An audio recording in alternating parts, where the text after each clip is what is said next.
Good morning, Lee County. Mr. Florida here with your Our County Today daily news brief for this beautiful Wednesday, November 5th.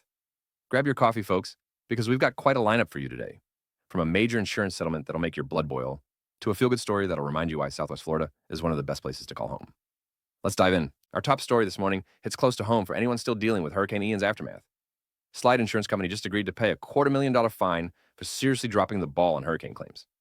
And when I say dropping the ball, I mean, come on. We're talking about using unappointed adjusters, people who weren't even authorized to handle your claims, in 53 instances. But wait, it gets better, or worse, depending on how you look at it. They failed to provide proper disclosure statements 105 times. That's right, folks. Homeowners left completely in the dark about where their claims stood. And in 70 more cases, they didn't tell people whether their payments were final or just partial. I mean, really? After a Category 4 hurricane devastated our communities, this is how we get treated. Look, this fine isn't just about the money, it's about accountability. When your roof's torn off and you're living in chaos, you deserve better than companies cutting corners. So if you're still fighting with your insurance company, know this: regulators are watching and they're not playing around anymore. All right, switching gears to some genuinely good news. Our commercial real estate market is absolutely booming, folks. Lee and Associates just closed multiple sales and leases across Southwest Florida, and these numbers show our economy is firing on all cylinders.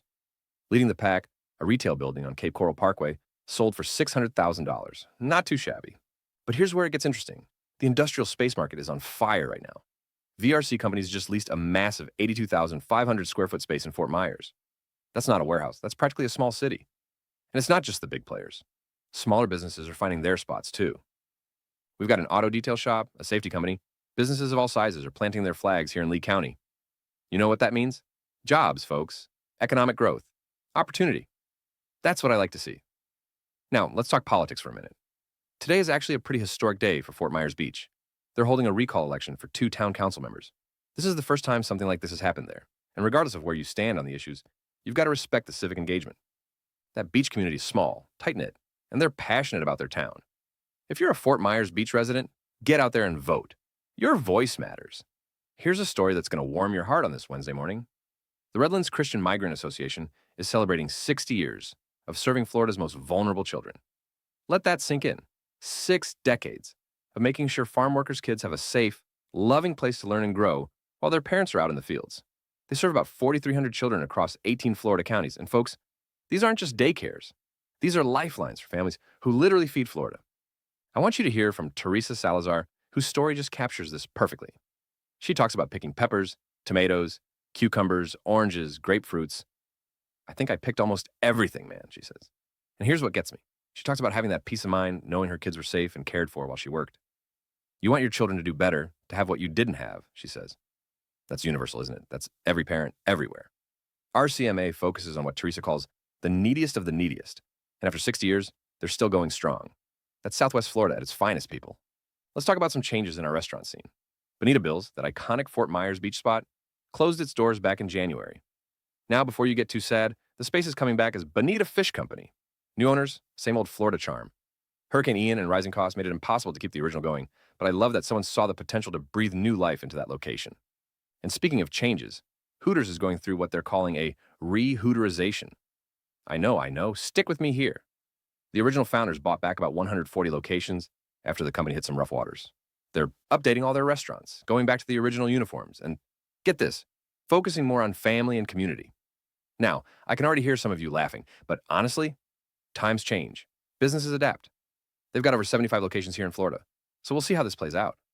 Who knows, maybe your next family dinner will be at Hooters. Stranger things have happened. Over on Sanibel Island, they're getting serious about mangrove conservation this month.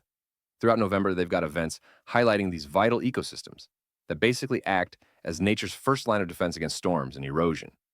After everything we've been through with hurricanes, understanding how natural infrastructure protects our barrier islands isn't just interesting, it's essential for our future here. This week in Lee County is absolutely packed with amazing events, folks. Tomorrow night, November 7th, the Gulf Coast Symphony is throwing a wicked good party at the Music and Arts Community Center. Broadway favorites with a twist? Count me in. Also tomorrow, it's the downtown Fort Myers Art Walk from 5 to 9 p.m. Galleries open late, streets alive with art and music. It's one of my favorite nights of the month, honestly. Just stroll around downtown, pop into galleries, maybe grab dinner. It's the perfect Fort Myers evening. Theater lovers have some great options, too. Cultural Park, theater is putting on A Very Victorian Murder on Saturday and A Night of Miscast Mischief on Friday. That's where performers step outside their typical roles for a night of fun. The Players Circle Theater has Neil Simon's classic comedy Rumors on Thursday. And if you're into visual arts, the Alliance for the Arts is presenting Liquid Forest by Alexis Lago starting Friday and running through the end of the month. For you country music fans, Chasing Dallas is at the Buckingham Bar on Thursday, and the Eli Young Band is at the Ranch the same night. Rock fans, Steel Panther's bringing their show to the Ranch this week. That's going to be wild. If you prefer something more intimate, the Sarah Hideka Trio is performing jazz at the Sydney and Byrne Davis Art Center rooftop. And Latin music superstar Ana Gabriel is performing at Hertz Arena. That's going to be an incredible show. Comedy lovers, Snappers has you covered all week with Johnny C. and Friends and Steve Marshall. Dylan Vadalana is performing at Florida Rep, and there's even a Veterans Day comedy show on the 11th. Nothing says thank you for your service quite like laughter, right? And let's not forget, we've got multiple events honoring our veterans coming up. The Cape Coral Veterans Day Parade, the Waves of Freedom Parade at Marine Max, and the Midpoint Madness 5K in Fort Myers. This is when we show our gratitude to the men and women who served. I hope to see huge crowds at all of these events. There's also the Stone Crab Music Fest in St. James City, celebrating our local seafood and musical talent. The Holiday Market and Tiki Fest at Wicked Dolphin in Cape Coral kicks off holiday shopping with a tropical twist. And if you're into documentaries, Big Arts Sanibel is presenting Wreckage, Resilience, and Recovery, the history of hurricanes on Sanibel. Super timely considering everything we've been through. Quick shout out to our high school football teams, making waves in the state rankings. Cypress Lake is sitting at number 12 in Class 3A, with Lely right behind at 13. Esteros at 17, showing these county rivals are really competing at a high level. Naples and South Fort Myers are back-to-back at 14 and 15 in Class 4A. And in the bigger Class 5A division, Riverdale's at 12 and Cape Coral's at 14. Friday night lights are still burning bright, folks, and these kids are making us proud. Before we wrap up, we need to talk about something serious. The CDC is reporting more illnesses from Listeria contamination in prepared pasta meals. We're now up to 27 people sick across 18 states, including right here in Florida. 25 hospitalized and, sadly, 6 deaths. Here's what you need to check your fridge for right now, and I'm serious, folks. Pause me and go look. Sprouts smoked mozzarella pasta salad, Scott and John's shrimp scampi bowls, Marketside linguine with meatballs from Walmart, and Trader Joe's Cajun chicken fettuccine alfredo. If you've got any of these, throw them away. Don't risk it. This is especially dangerous for older adults, pregnant women, and anyone with a weakened immune system. Symptoms include fever, muscle aches, nausea, and diarrhea. For pregnant women, this can cause miscarriages or serious problems for the baby. So please take this seriously and spread the word to your neighbors. Here's the bottom line, Lee County. We're a community that's still recovering, still growing, and still taking care of each other. From holding insurance companies accountable to celebrating 60 years of serving our most vulnerable kids, from adapting our businesses to honoring our veterans, we keep showing up for each other. Check your fridges for those recalled products. Get out and support our local events this week. And if you're in Fort Myers Beach, don't forget to vote today.